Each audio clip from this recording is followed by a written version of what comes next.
They say some truths are too heavy to speak. Yet many walk under the same burden, betrayed, ashamed, silenced, because we live in a world that rewards appearance over honesty. Marriage is praised as sacred. Family is supposed to be safe. But between the vows and holiday photos, between the smiles and "how are you" texts, there are secrets. The kind we whisper to ourselves in sleepless nights, the kind we bury under polite greetings and forced laughter. People do not talk about betrayal when it comes from one's own sister. Or about the shame when the sister-in-law becomes more than family. Because who would believe? Because who would want to hear? Because in many cultures, being wronged by family is something you suffer in silence, or else risk losing both family and respect. Maya and Isaac's home had been their sanctuary. A modest two-story house in a quiet neighborhood. The walls painted soft cream, the living room filled with warm browns and greens. Photographs of their wedding, holiday trips, friends, and family lined a shelf above the fireplace. 2 years in, they had built routines. Sunday brunch at a cafe nearby. Evening walks along tree-lined streets. Maya taught at a small school, Isaac did software work from home and some freelance projects. Life was steady. Then one afternoon, Maya's younger sister, Zoe, arrived with a suitcase and tears. Her marriage had fallen apart. She called her life empty. She asked to stay until she got back on her feet. Maya and Isaac exchanged glances. They agreed. It felt right at first, help your sibling in crisis. Zoe's presence was welcomed by both. She used the spare room, helped with chores, greeted Isaac in the morning with coffee, chatted with Maya about everyday things. She seemed fragile, needing comfort. Maya felt protective. But beneath that normalcy, something shifted. Zoe began staying up late in the living room. Isaac started working late nights. Maya sometimes caught Zoe sitting by Isaac's desk, both silent, as if lost in thought. She brushed away unease. Sisters should care. Husbands should protect. She trusted both. Night came. The lights were low. Maya lay awake. She listened for footsteps, strange silences. She remembered a time months ago when Isaac was fully open, now she sometimes felt shut out. One night, she heard sobbing from Zoe's room. She got up, knocked gently. Zoe opened, red eyes. "Are you okay?" Maya whispered. Zoe nodded, wiping tears. "I'm fine." Maya left it there. But that night, she dreamt of dark rooms, half-spoken words, betrayal. She woke with her heart pounding. The next morning, Isaac said he had a meeting downtown. Maya offered to go with him, he declined. Zoe watched them leave. That look in her eyes lingered in Maya's mind, a longing, a hidden grief. Later, Zoe asked Maya to make her eggs. They cooked side by side. Their conversation was light, school, community, hopes. Yet Zoe's eyes flickered when Maya mentioned Isaac. Hours passed. Maya's unease grew but she suppressed it. She convinced herself, "I'm reading too much into it." By midday, tensions thickened. Zoe started canceling plans with friends, staying in. Isaac was distant, cut when Maya tried to talk. She asked him what was wrong, he said nothing. The silence itself became an answer. That evening, Maya confronted Zoe gently, "Do you want to go for a walk?" Zoe agreed. They walked under streetlights, in the gentle hush of an evening breeze. Zoe stopped, voice trembling. Maya, there's something I need to tell you." Maya's heart clenched. Zoe continued, half crying, "It just happened. I didn't plan it. I'm so sorry." Maya asked, voice barely audible, "Happened what?" Zoe swallowed. "Isaac and I'm pregnant."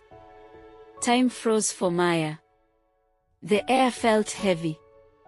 She touched her throat. What do you mean?" Zoe dropped her head. "He's the father." Maya's knees buckled. She clutched a tree trunk. The street lamps flickered. Zoe's confession echoed in her ears. The betrayal she had feared became concrete, sharp. They walked back silently. Maya forced polite words. Zoe wept. Maya felt tears stinging, but her face felt numb. Back in the house, Maya confronted Isaac. She found him in the study, hunched over his laptop. She closed the door softly. Isaac looked up, startled. "Is it true?" Maya asked, voice cold, drained. Isaac stood, a shock in his eyes, then sorrow. He nodded. Zoe appeared behind him, hands trembling.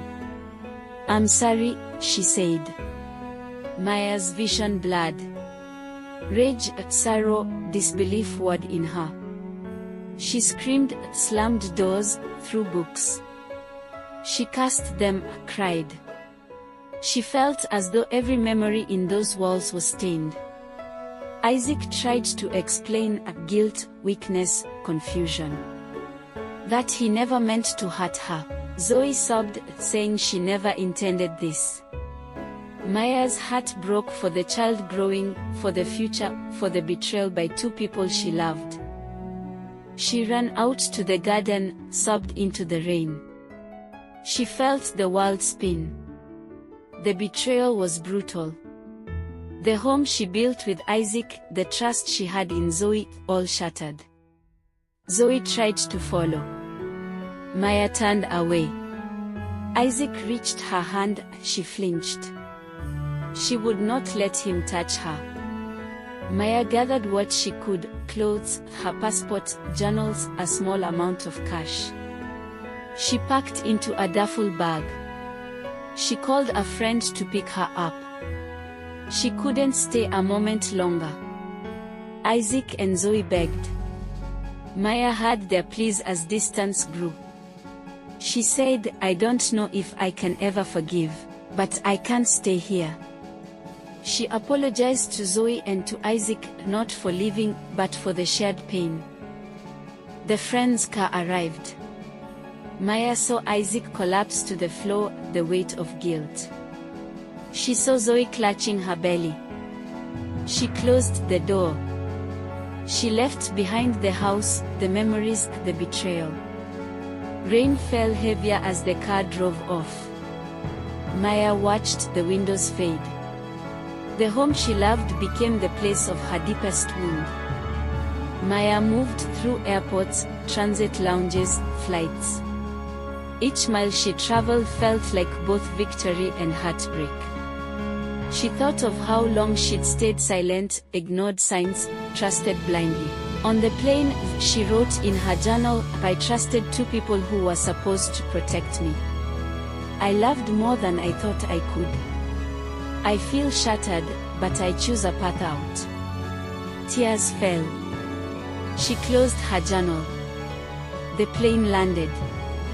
She arrived in a new country, unfamiliar, frightening, but free from that house's ghosts. She found a small rented room. She lay on the bed, staring at the ceiling. The betrayal still throbbed, but she felt the fast pulse of strength, survival. In the morning, Maya walked the new city. She explored quiet streets, looked in shop windows, felt the wind on her face.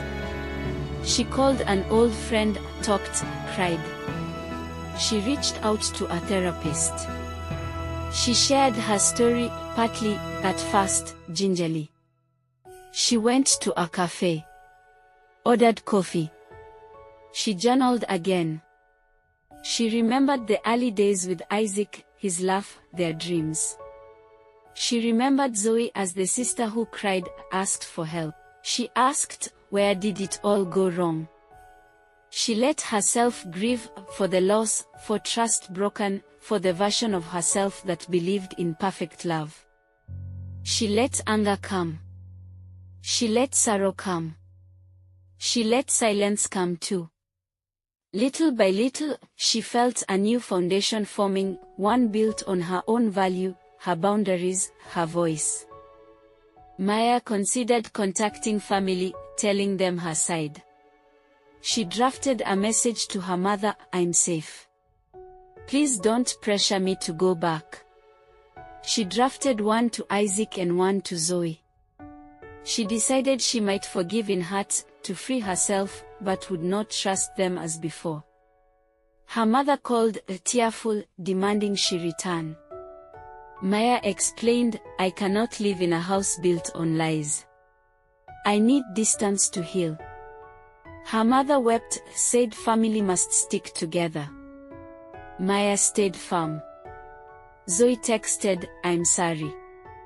I know I ruined everything. Will you ever talk to me? Maya read it, closed the message. She replied shortly, I will not talk now. I need time. She deleted the message. She refused further contact for now. Isaac tried emailing, begging, promising change. Maya read, paused, then archived. She would decide later, if ever. She reinforced boundaries, no calls, no visits for now. She told her therapist she would heal first before making any decisions about relationships. Maya applied for a teaching job, made contacts. She joined a local support group. She attended therapy sessions. She made small friends. She explored the city. She began slowly to laugh again, a small smile at a funny cafe sign, a joke with a neighbor. She wrote in her journal, I don't have answers yet. I don't know if I'll ever go back. But I know my heart deserves protection. I will not be defined by their betrayal. She found solace in reading, in long walks, in light pouring through windows. She allowed hope, not naively, but carefully. At night, she sometimes cried, sometimes stared at the ceiling. Sometimes felt guilt for leaving. But she reminded herself, she had to protect her core. In the final hours of this long emotional span, Maya sat by her window as sunrise came. The city woke. Birds chirped. Light filled her room. She thought, this is my new sunrise. She opened a new notebook, wrote. Opening reminder, we are told not to speak of betrayal within family. But the truth cannot always stay buried. The weight of deception crushes trust, peace, identity. I will not live under that burden silently. She penned a closing mark, I may never fully trust again. But I choose my worth over their betrayal. I forgive, not because they deserve it, but so I can free myself. I step forward into my life, wounded, but resilient. I am more than the sum of their lies. I am my own anchor now. She stood, looked at her reflection in the window. She whispered to herself, you will be okay. You will heal. You will rise. The sunrise glowed. Maya felt a flicker of possibility, not assurance. But possibility. Thank you for watching. Please like, share and subscribe for more videos.